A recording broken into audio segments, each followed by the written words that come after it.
When I started was almost coincident with the inauguration of Ronald Reagan and the naming of James Watt to be the Secretary of the Interior. And one of the first things James Watt did was to declare a moratorium on all federal land acquisition for recreational purposes in Interior. And we went through a period of terrific uncertainty about the future of the program, because at that point there were still, Brian, it was about 300 miles of the trail in 81 that were still on private land. Does that sound about right? 81, maybe more. It was it was about 800 miles, about 200 miles on roads and the rest on private land initially.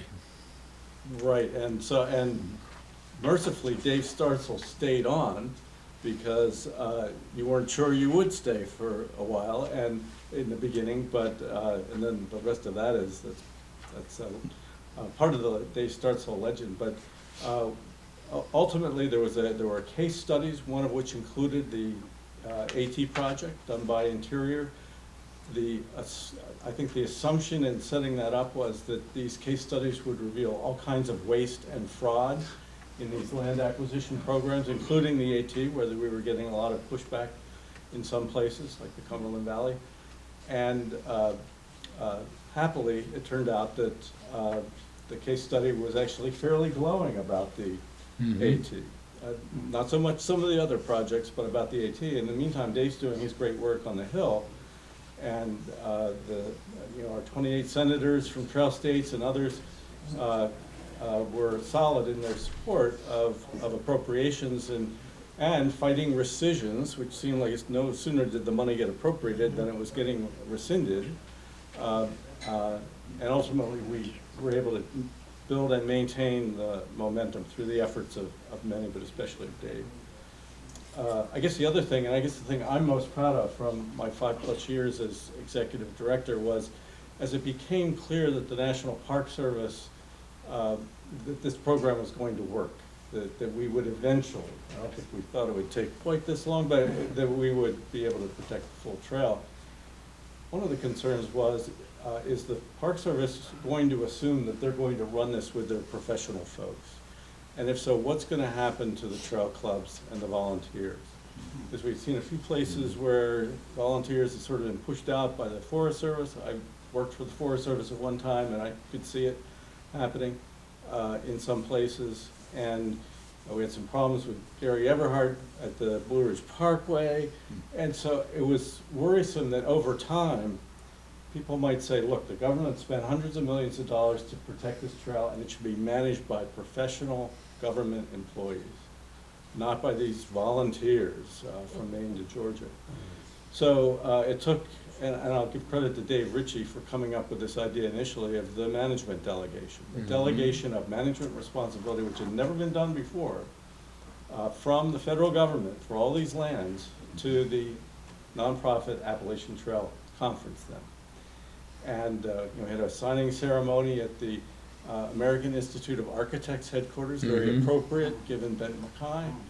And William Clark, who replaced James Watt, who had been chucked out finally as Interior Secretary, was there as a signatory and speaker at this event, as this, at that point at least, unprecedented transfer of responsibility for federal land was handed over to a private organization. And that was a pretty special thing, and that agreement continues in force, does it not? Sort of, Sandy? I'll wait till my turn. So, Larry, do you know offhand how many members were in ATC during your time? I think when I started, it was around 10,000, and then through direct mail and other work, we, when I left 5+ years later, it was around 20,000. And then, and of course, it continued to grow. Any idea what it is today, Sandy?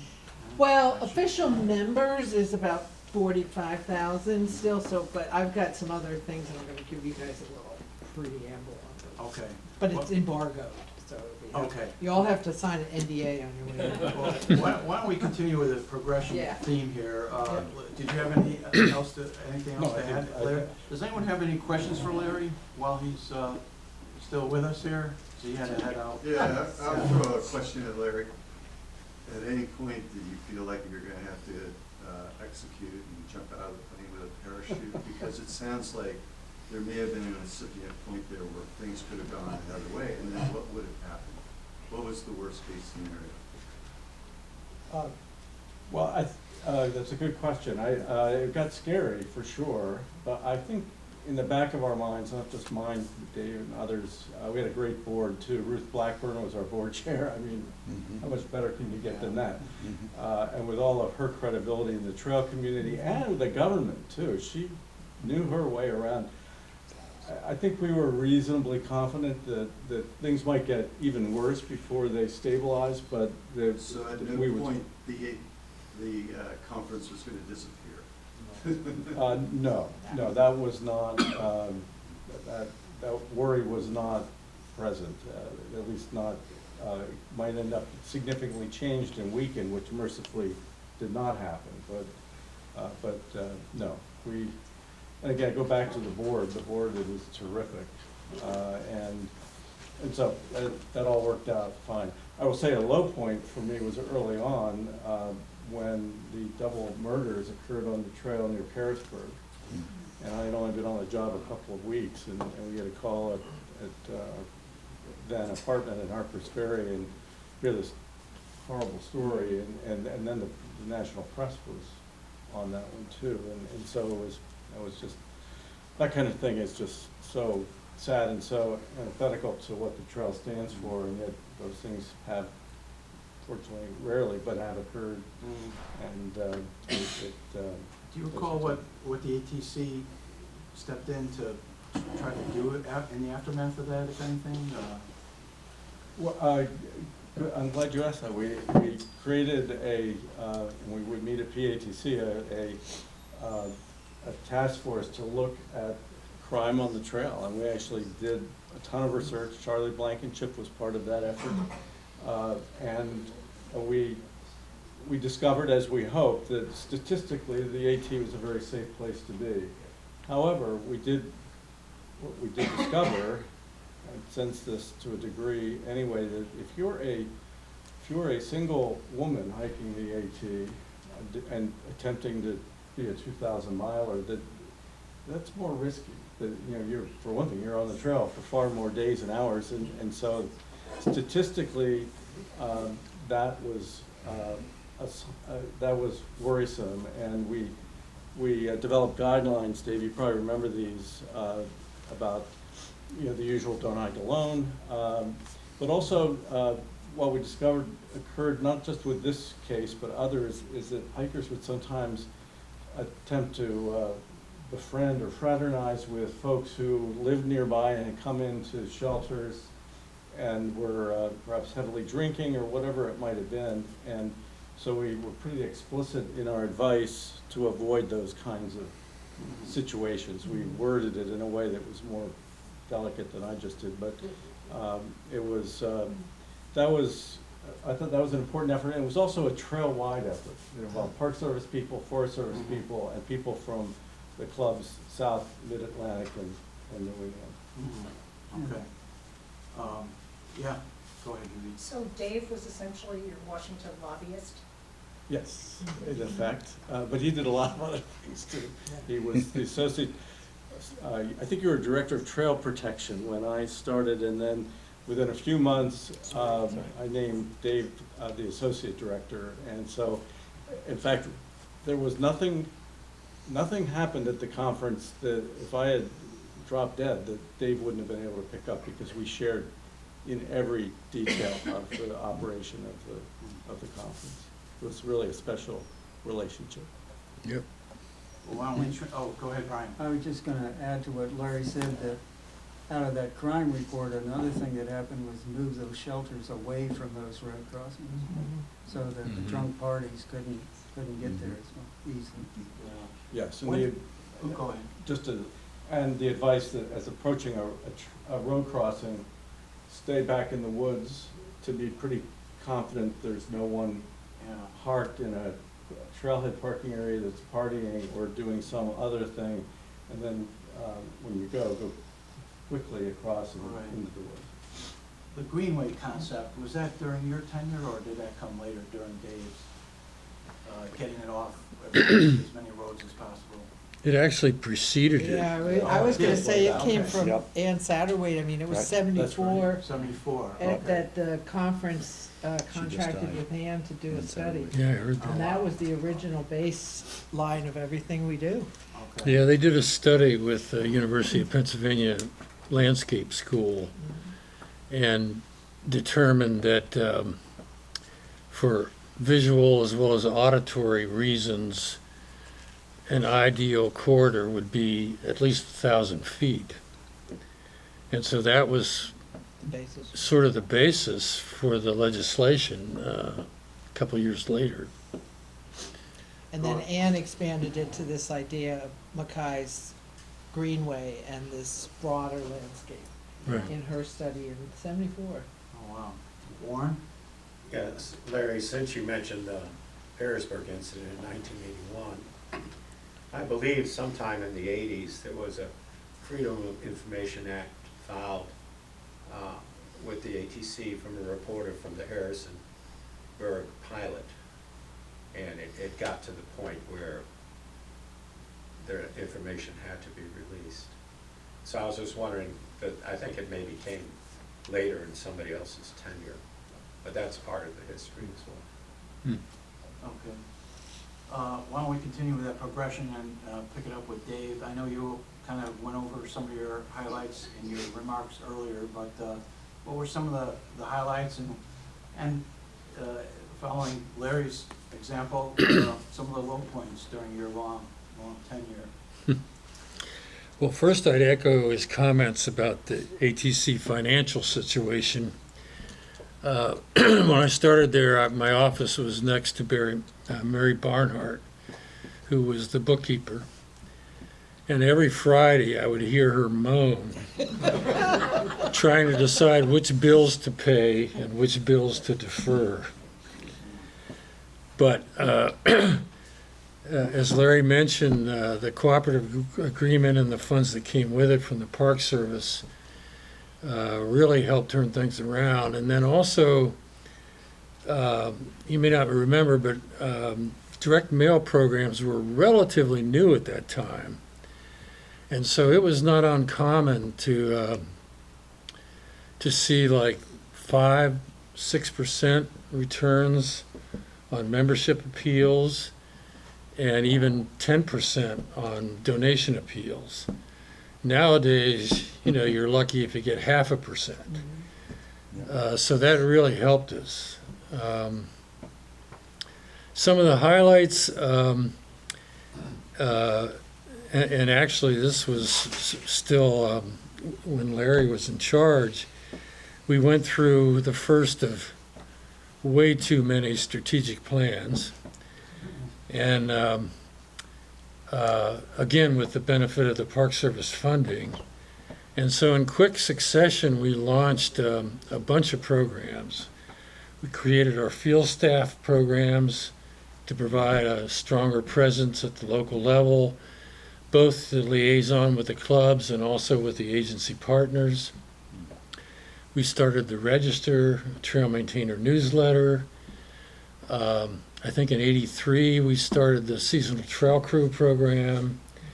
And so there was a whole series of things that had less to do with the acquisition program and more to do with really bolstering ATC's relationship with the clubs and with the agency partners.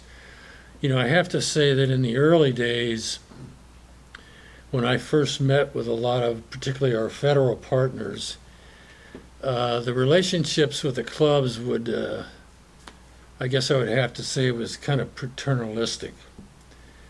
They would meet once a year, and the clubs would read their lists of things they wanted, and the agency would read their list and pretty much eliminate most of the things that the clubs wanted.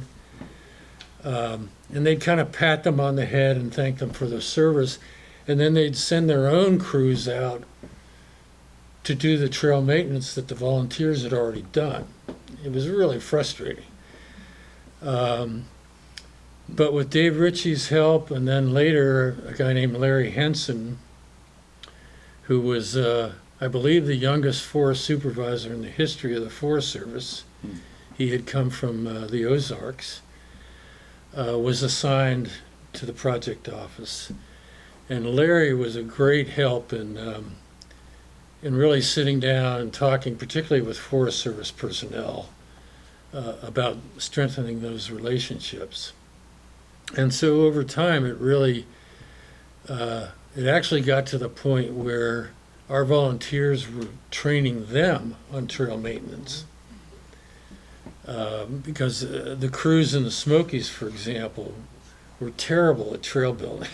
I mean, the Park Service crews. All the water bars would wash out, and everything else. And so some years later, we actually put on some workshops for the trail maintenance personnel in the Smokies. So that was probably the highlights, one of the highlights. I can't remember two downsides, other than having to make probably 35 trips to the Cumberland Valley to resolve the acquisition program there. And Larry was right. When he was selected as executive director, I didn't know him that well. And I was disappointed that I hadn't been elevated myself, so I was thinking about leaving. But Larry and Dave Ritchie and Bob Herbst, who was Assistant Secretary of the Park Service, or Interior at the time, set me down and kind of talked me into sticking around. And so I guess you could say that was another highlight. For the trail. So you took over in '86, Dave, Right, and what year was it that you retired? 2012. 2012, right. Almost, synonymous with your tenure in a lot of ways behind the scenes was Brian King. And when observing, you working to the ATC from afar and a little bit up close for a couple of years, I was always very impressed with how much background information was always available at his fingertips. Whenever a reporter had to make unfortunate calls for some tragedy or something, it was always Brian King had the facts, and it actually set some people straight often. But even for your meetings and so forth, the notorious binders that you would get delivered to The your black house. notebooks. The black notebooks. Yeah, the big fat notebooks. And I remember Sandy even talking about staying up all night or pouring some wine to read through those before the board meetings. But Brian, what in your tenure during that time, what were some of the notebooks were his idea. or his idea? Okay, but you were the one who filled them. Oh, to excess, yeah. Yeah. Okay. But Anyway. did you ever see his office Oh yeah. with the boxes of papers stacked this high? He probably knew where everything was and could lay his hands on it. No, But Brian, actually, go there was a reason behind the black notebook. When I first started at ATC, we'd have these semi-annual board meetings, and at that time, almost all the board members were either trail maintainers or involved with one of the clubs, as Larry was with the Green Mountain Club, or Peter Jensen, Bob Proudman with AMC. And it was crazy. I mean, nothing would go out in advance. They'd show up for the meeting. There'd be a flurry of paper, which nobody had read. And sometimes we'd spend, I remember once we spent 4 hours debating double blazing. Oh my God, I remember that. The Ed Garvey miracle. Yeah. So I thought about putting this notebook together, sending it out 2 weeks in advance, with issue papers as well as the financials on the range of topics we were dealing with. And part of my purpose, frankly, was just to embarrass them. If they hadn't read it, they wouldn't ask a stupid question. That didn't work. So it really, it really kind of streamlined the board meetings a little bit, but it did generate a lot of paper. And a little transparency here, Bill was on the board for a while, so that's where some of this is coming from. But those notebooks, going forward, they're probably the single best source of ATC history from a certain point forward. I know going back, there was some question a few years ago, remember Nancy, they were trying to figure out the origin of some of the funds. And you go back through there and you get to, say, Stan Murray's time. And there's a little yellow legal pad note here. Decided at bar last night that, and that's all there was. Yeah. And there was no background. There was no signatures. And so those notebooks, I mean, they take up a lot of space, I'll grant that. But you find out what was done, why it was done, and who didn't like it. So, you know. It would have the whole history of an issue, whether it was, it could be a wind farm, it could be a road, a new road, or relocation, and it would go back quite a ways with all the relevant information. So, and yes, if you didn't read that in advance, you were going to be made to look like a fool if you asked a stupid question. Jay did once. But Brian, what were some of the highlights from your observation during Dave's tenure there? Oh, God. That's a lot of years. It was, I know. Highlights? I think Boiling Springs was one, the acquisition there. Children's Lake, and the cottage to some extent, but I mean mostly the lake. Well, there were so many key acquisitions then. And there was some tough ones. Killington. It's only 17 years. Yeah, I mean, we talk about the public-private partnership, which dates back to that 1925 meeting, incidentally. And there's a lot of stories and tension there. But here's this pretty tiny nonprofit went and sued National Park Service for what they're trying to pull off at Killington, the little private land deals, orchestrated by a guy that some of you may remember named Bill Barr, who later became Attorney General twice. And ATC won, thanks to people in Congress like Pat Leahy, Senator from Vermont, who got the James Wadding Heels fired from the Interior Department, and a lot of things like that. So those are the the acquisitions were really that in those years. Turning back some of the stuff that people were doing on the side.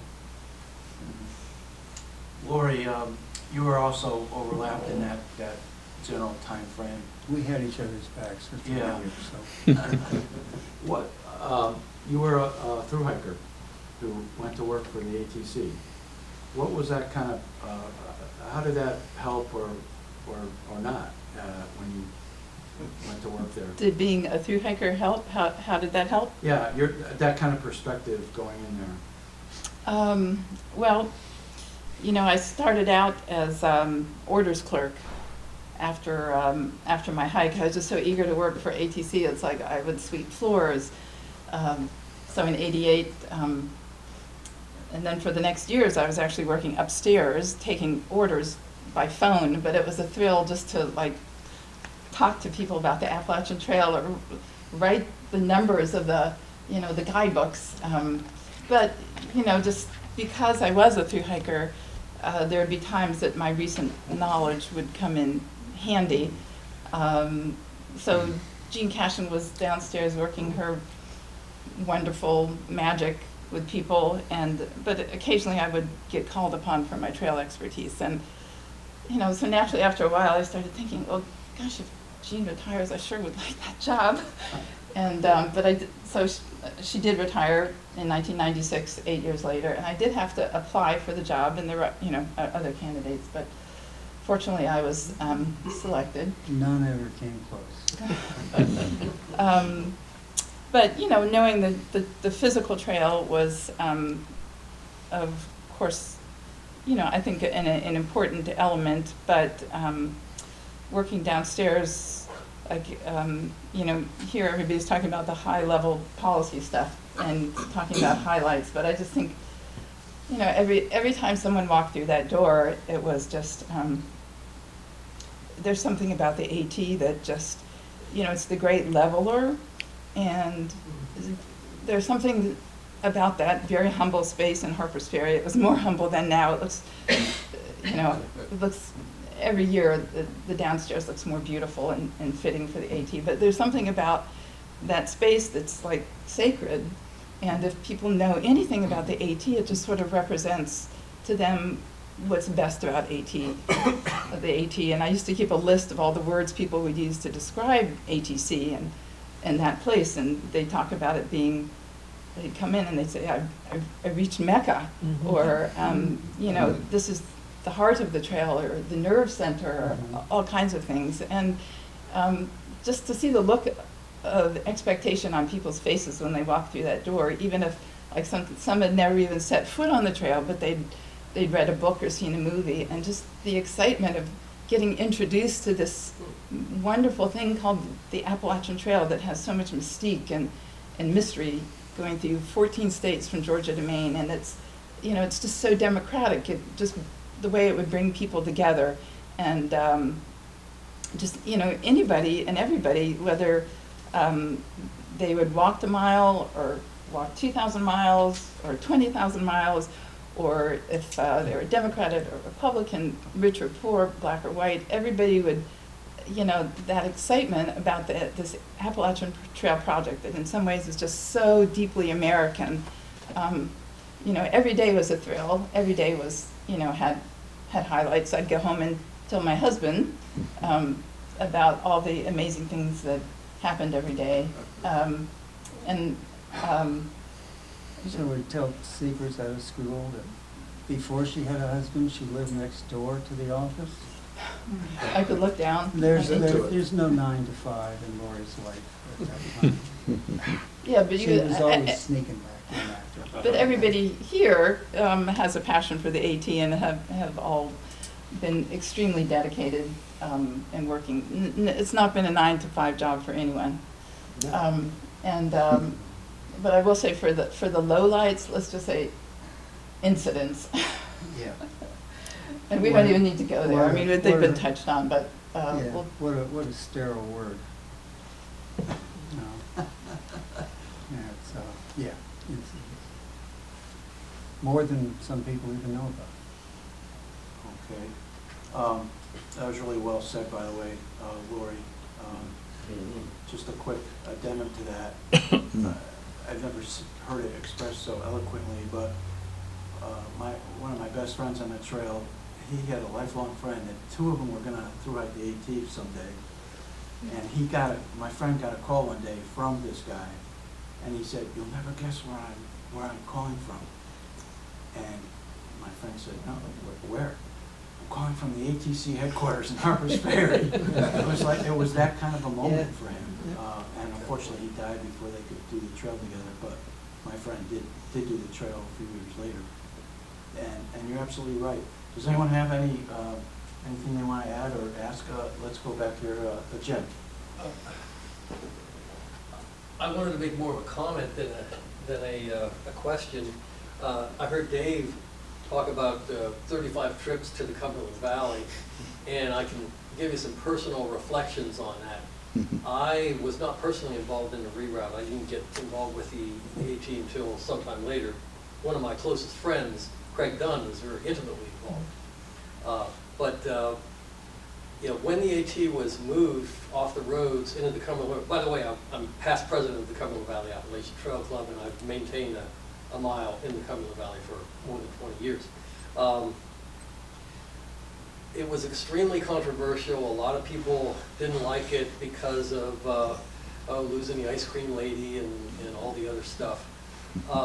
Back then, there was tremendous animosity, and there were people who did not want their land taken away, and it got pretty ugly at times. I have to say that the reroute of the Cumberland Valley, in my humble opinion, is a major success now. What has happened in the about 30 years since then is that the Cumberland Valley has it's either the most fastest growing county in Pennsylvania or the second or third. It's extremely fast growth, especially in the area from the river to Carlisle. And essentially all the green space is gone, except for one strip from South Mountain to Blue Mountain. And it is, the Appalachian Trail is just beloved in the Cumberland Valley now. I'll give you an example. When I was president of the Cumberland Valley Club, there was a farmer who had land just north of the Scott Farm who was really opposed to the reroute. When we had to replace a bridge, he let us use his land to put the equipment and the materials for that bridge. He let us go through his land to do that. That gives you an example of how sentiment in the Cumberland Valley has turned around 180 degrees. So I would just say, Dave, that the 35 trips were worth it. Yeah, go ahead. I wonder if Dave wants to talk about what I think of as the pinnacle of ATC National Park Service collaboration, and you and Pam, just sort of together the real team that built out the trail. Well, we worked a lot together, and we were probably most involved in the saddleback negotiations. And it was sort of a good cop, bad cop kind of thing. Maybe I shouldn't say who was the bad cop, but it wasn't me.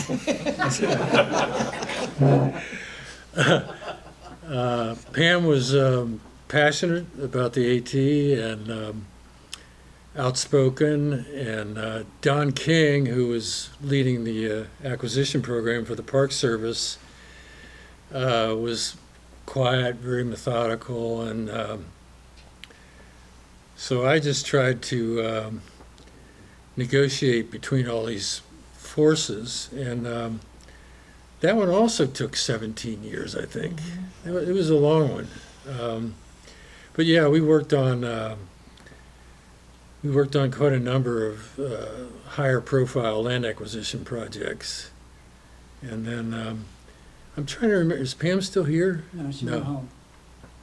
I'm trying to remember if she ever appeared before Congress. I'm not.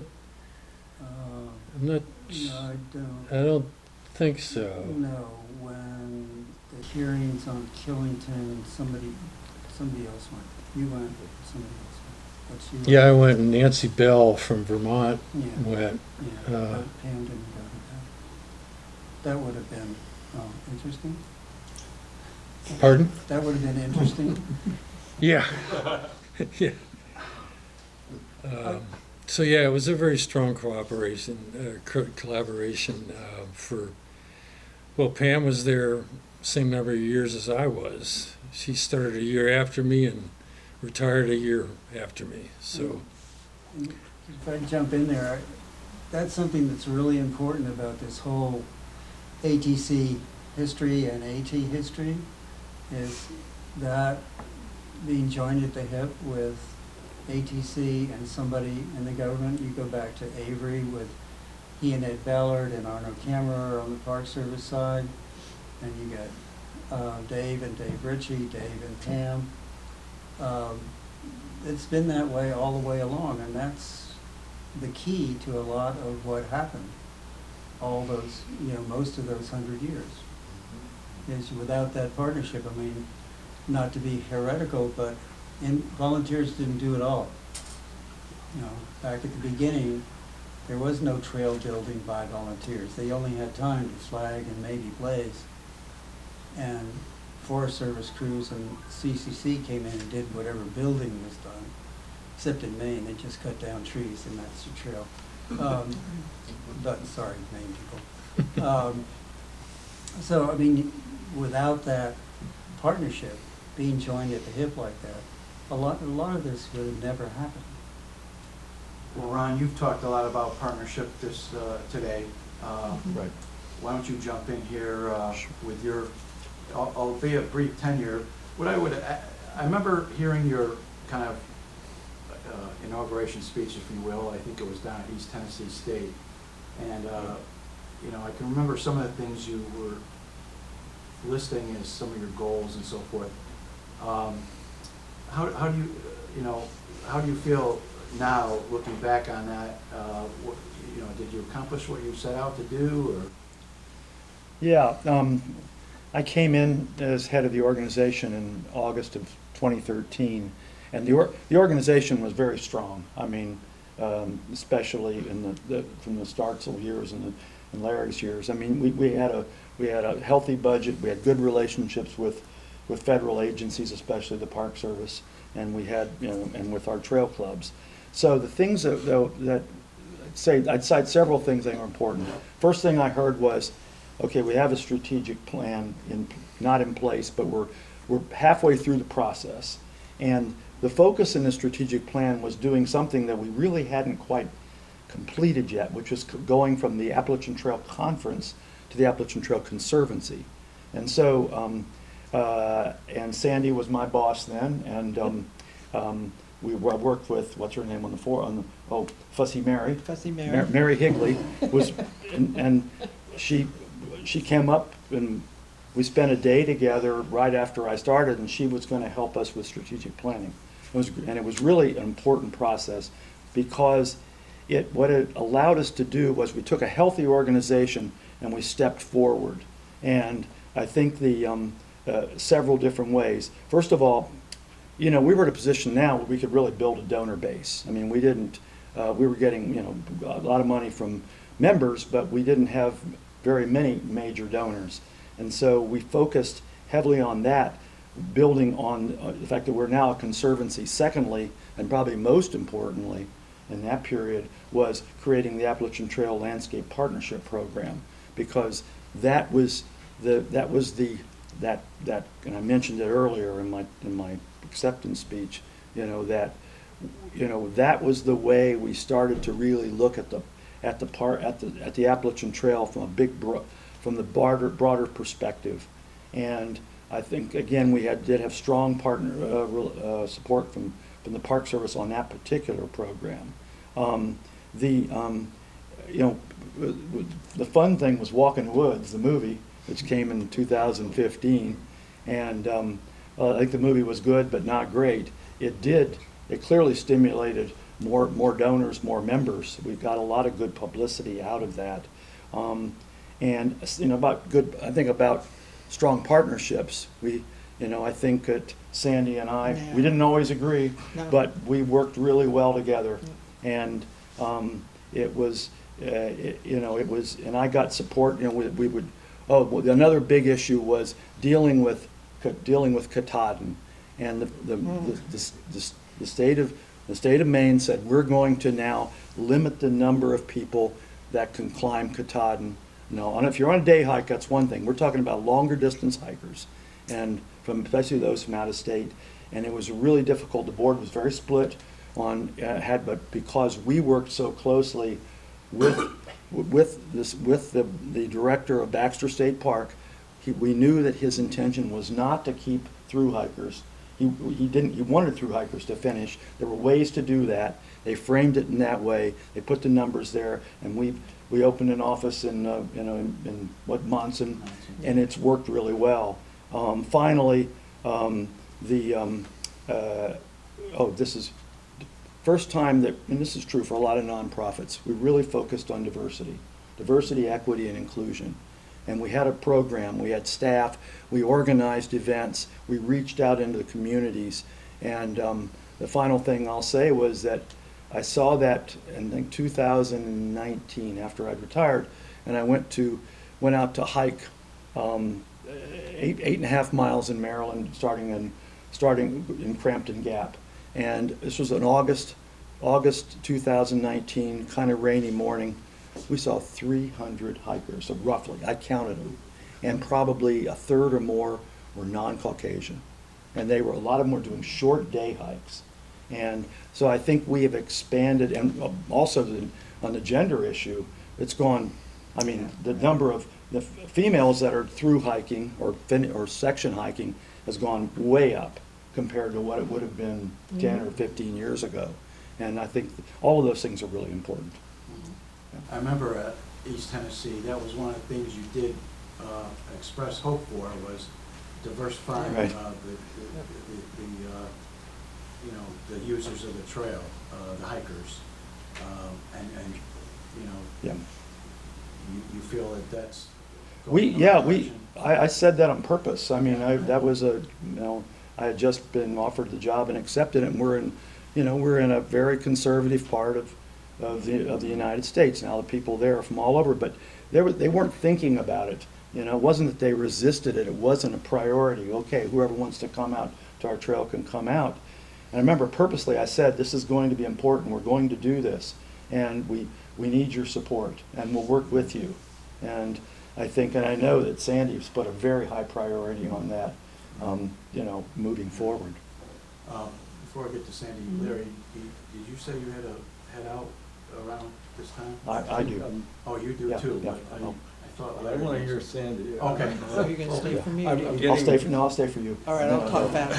Well, so here we are, Sandy Mara, she's concluding her tenure as the CEO and president of the ATC.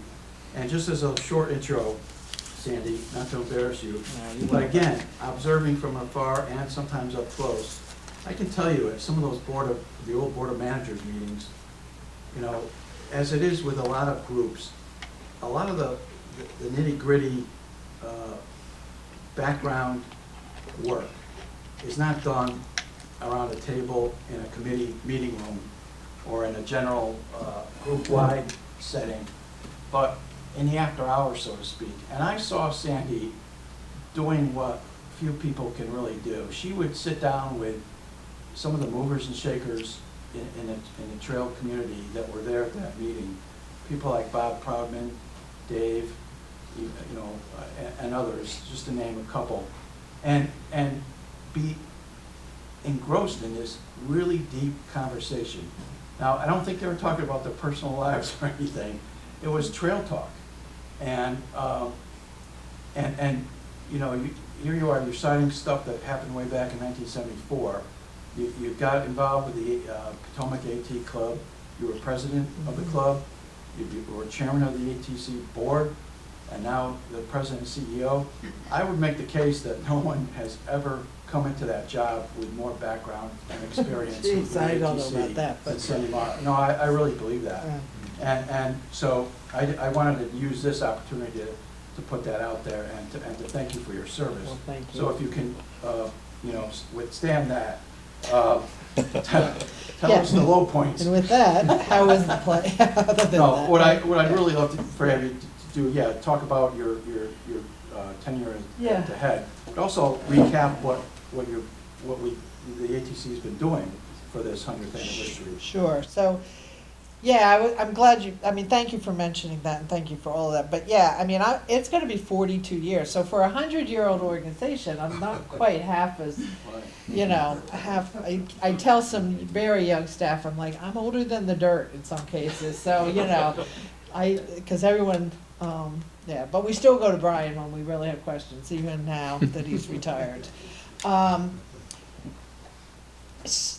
I'm listening to all this history, and I'm thinking about my tenure, which is just about 7 years, and the fact that we're hitting our centennial. And in some ways, I'm kind of jealous, because I was always playing a role in those earlier years, and though there were a lot of challenges, in some ways it was It was pure and it was simpler.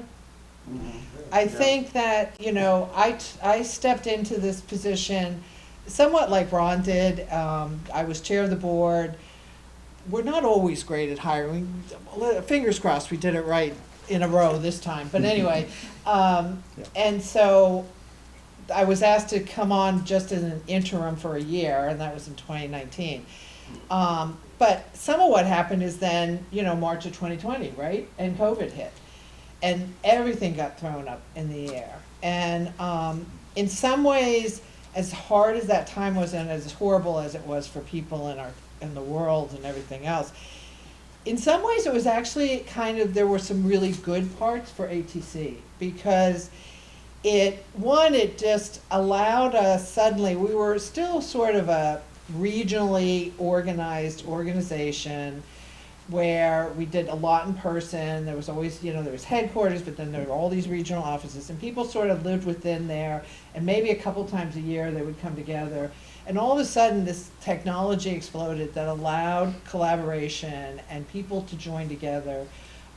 It was clear from the start that the federal government wasn't really gonna, the Park Service and the Forest Service were gonna take weeks and weeks to come up with strategies about how to approach things. So actually, I and a couple of my staff initiated a call with other trail leaders, and we created a group that ended up working together for over 2 years. We then led the strike task force that finally the feds kind of came along with, but really ATC was the one helping to organize and bring that together. And our staff were suddenly collaborating with each other and having meetings up and down the trail. And it really brought what was one of my goals in coming in, is that ATC, I think, had to raise even, you know, we were at 30,000 feet. We had to get to 50,000. We had to see our responsibility as a trail as a whole, that it was like this single piece. And that, yes, there were regional interests and regional priorities, but ultimately we are the organization that has that responsibility for that total trail oversight. So a lot of what I've been doing is more setting us up for the next 100 years. And I think sometimes people think I don't celebrate the past, or that I don't understand the past. I do. But what I think people from the outside don't understand is, even with 100 years, we're probably in some ways in our most fragile state right now because of forces that we really have no control over. I've talked a lot about this deterioration of the social contract that the federal government has. We talked a lot about the importance of keeping those partnerships. We have a good superintendent right now, though he's on detail somewhere else, and whether he comes back or not is up in the air. There's no hope if he doesn't come back, or even if, there's just no hope right now. So we've got a wonderful chief ranger who's doing that full time, plus acting soup, and then, you know, there's not gonna be any interim, there's not gonna be any hiring process because HR is completely broken. The Forest Service has been decimated, and that continues to be the case. And again, it's huge opportunity for ATC and other scenic trail organizations. We have to step up. And so one of the most important things that really was started before, and I really want to give Laura Belleville this credit because it really was her brainchild along with Senator Kane from Virginia, but the AT Centennial Act, which is legislation that we have pending in Congress. It was introduced in the spring, and I testified in front of the subcommittee on the House side for natural resources. It got reintroduced just before the shutdown.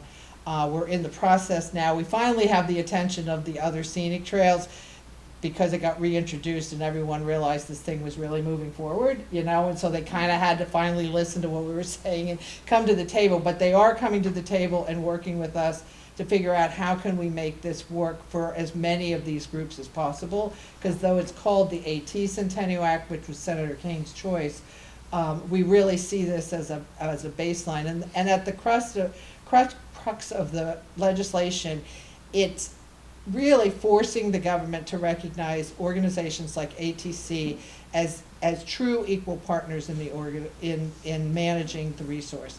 And though we are called out in the National Trails Act, it's really only through practice and handshake agreements that we've had the incredible success and pleasure that we've had in working with the government to date.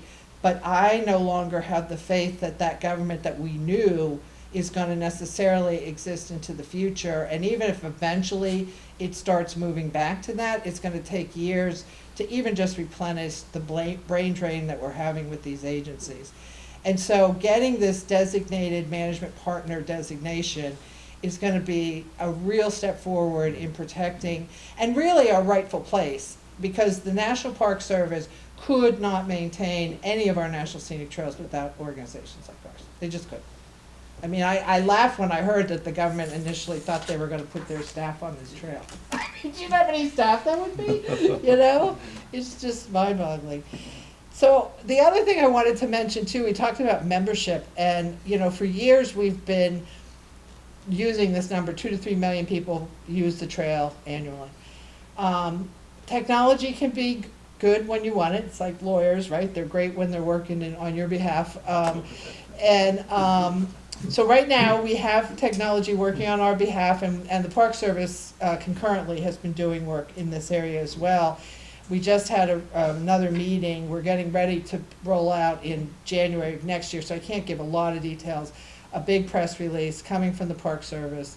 But ultimately, what's going to happen is that the numbers that we're having, and we're now truth testing it as well as field testing it with actual on the trail counters. So we're making sure we've got this verified. We're using the model that the National Park Service uses, which is visits to the trail. So if you go to a square park and you're visiting for a week and you go through the gate every day, each day you go in counts as a visit. But we wanted to do the same. We wanted it to be apples to apples, because this is also going to benefit the park. But we're going to probably end up being the most visited park in the country.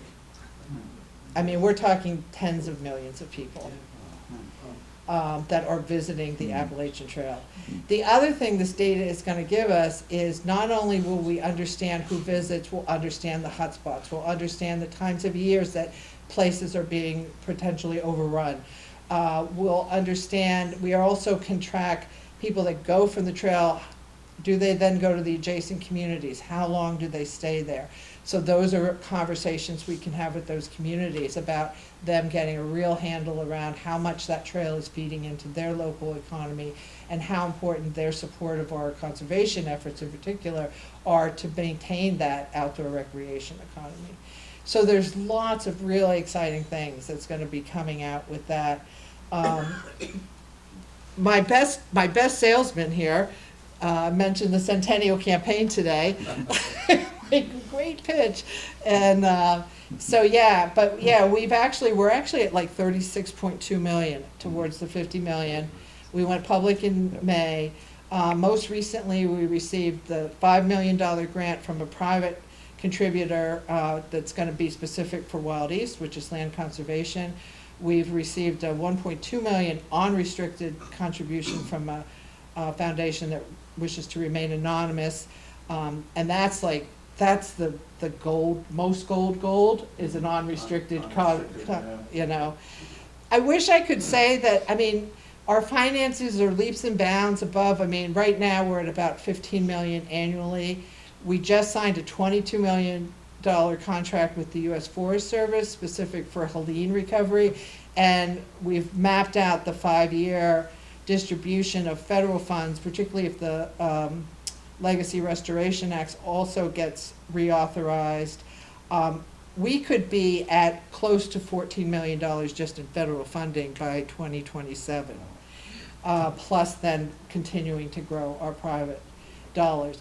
All that being said, every year we still struggle to get to a balanced budget, because it's all, so much of it is restricted, you know, and nobody pays for the electric bill still, or our accountants, or, you know, our fundraisers and all the things that no one ever thinks about, but that is so critical to keeping an organization moving forward.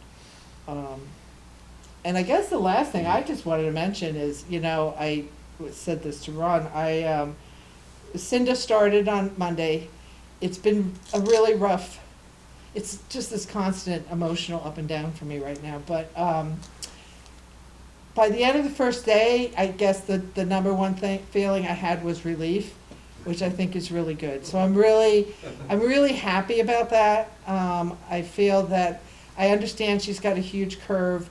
One of the things, I said this to Ron, is she's totally open to like talking to us, which is not something we've seen necessarily in some of the people that didn't do so well. They didn't really want to hear from us. So I think that's a really good sign. Yep, I worked with her for years at NPCA, she's terrific. Yeah, so, I was also gonna mention, you talked about the binders. One of the things I did when I became chair of the board is said we can't keep doing the binders. So we did create a board portal, so everything is electronic now. Staff have to load up mostly their decks, that's all we do, we don't do big, they load up their PowerPoints, and then the board is expected to review them before the meeting, so. I will point out, one or two board members still wanted a printed copy. Always happens, good to see you. I'm gonna go walk before it's dark. Does anyone have any questions for Sandy? Sandy, are the feds funding the study that you're talking about, the count? Well, no, they're doing their own. So we're a pilot, the AT is a pilot, and they have money for that. We are funding our own. So they're two different, and we're using two different technology companies. So, but it's, because then we wanted to own our data, because there's so many other things. The other thing I was gonna say, Ron talked about diversity on the trail, but we actually have some numbers. It's still not looking as good as it should be, because that's the other thing. It's amazing what they know from your cell phone data. And but we have, so there's a lot of uses that the organization can put this data to as we start developing further strategies and strategic plan priorities in the coming years.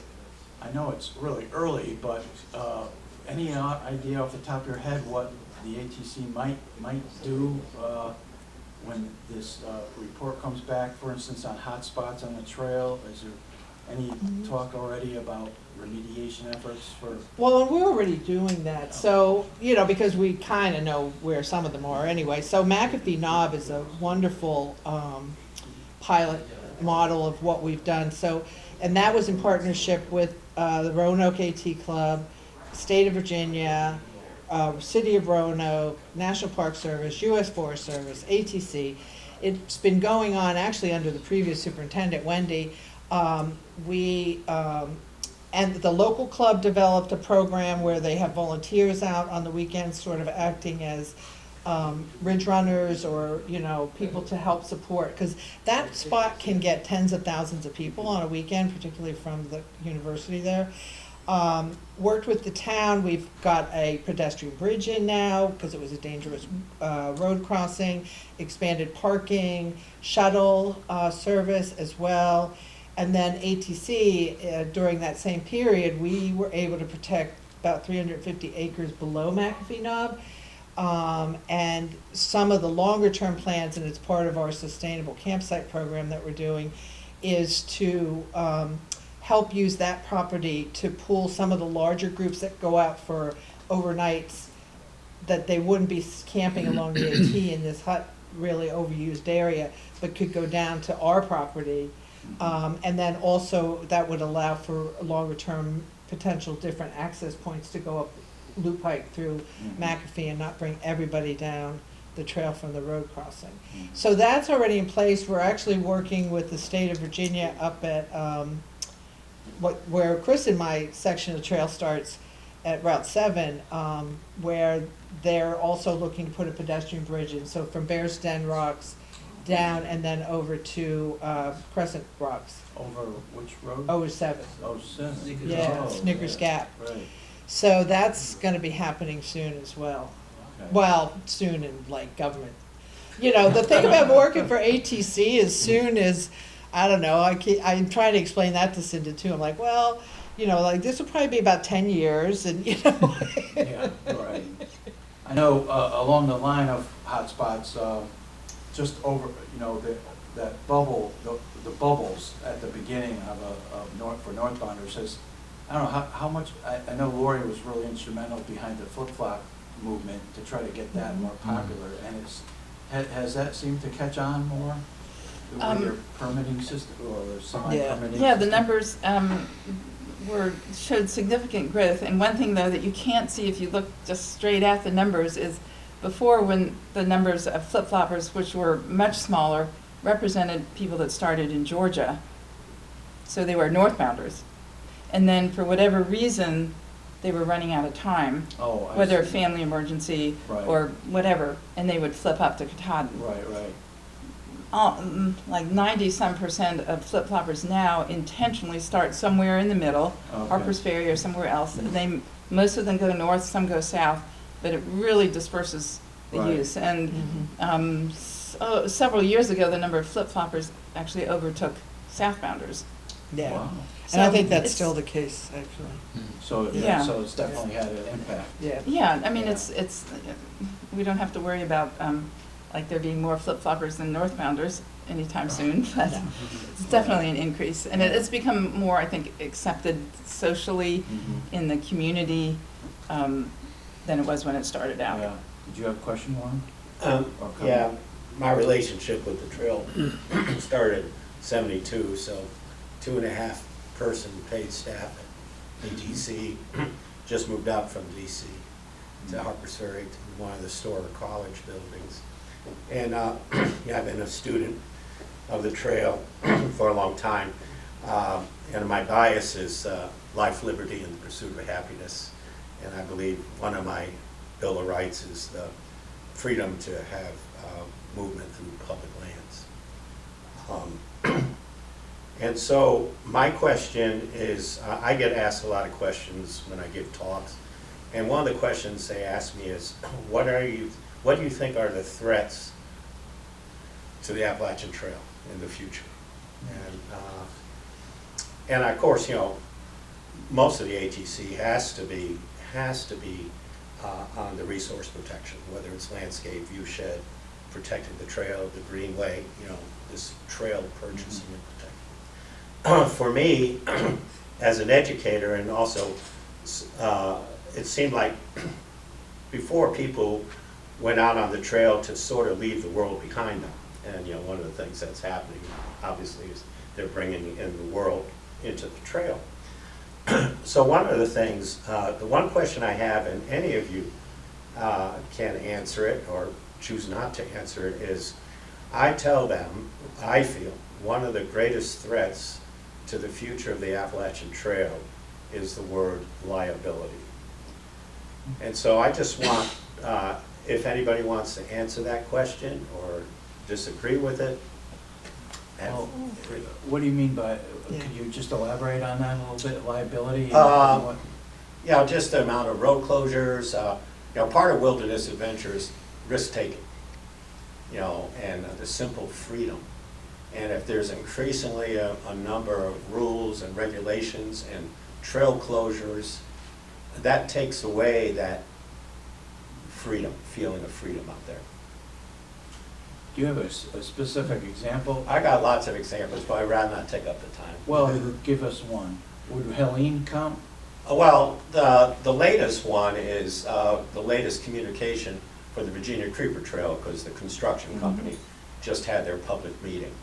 And what's come out, and I hope it's changing, is that they say, because of this construction, the Appalachian Trail is closed from Damascus up to Grassy Ridge Road.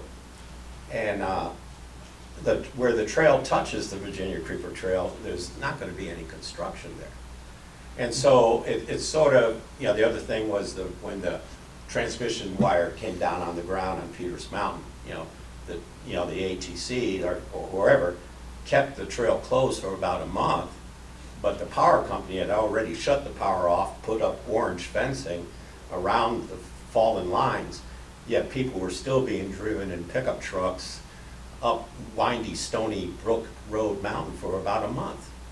And so I'm concerned just about the rising cost of liability, you know, and the risk aversion, I guess. Go ahead. Sam. Well, yeah, I mean, so first of all, everyone needs to remember, we don't own the trail. I wish we did, you know, we'd do a lot of things differently, but Is it public lands? well, the government owns the trail. And so as the owners of that trail, the US government has every right, at least in their interpretation, to close. Now, if you want to tackle that, that's fine, but Yeah. that's not going to be something that's going to, Yeah. I think that would detract from everything else that ATC does need to do to best mitigate some of the other things the government does that's not in the best interest of the trail, and then also to do all the other things that ATC needs to do. So I hear you, but we've had this, I hear it all the time, ATC is closing the trail. We're not closing the trail, we are simply communicating that the owners of this public land have said that this section will be closed. So that being said, things that we do worry about, we care very much about the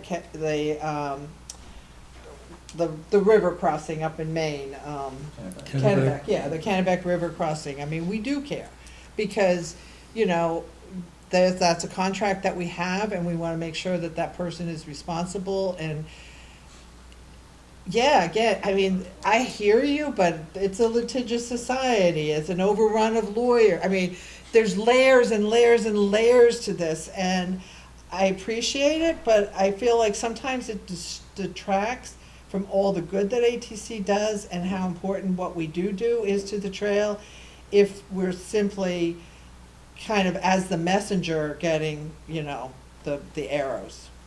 I don't know, Dave, I mean, it wasn't much different when you were. No, but I think there's been a lot of examples where we encountered issues sort of like that, and in many of them, we were able to negotiate a compromise of some kind. But yeah, it happens, and you're right. I mean, we don't own the land. So Something else that may be involved here is what you mentioned, you got the Forest Service staff is decimated. Yep. Park Service, maybe not as bad, but close. And they don't have any background in the hydroculture or the partnership or any of these other things. They're just going in by a rule book that may work in Yosemite, maybe not. And that's what they go by. The culture is degraded a little bit.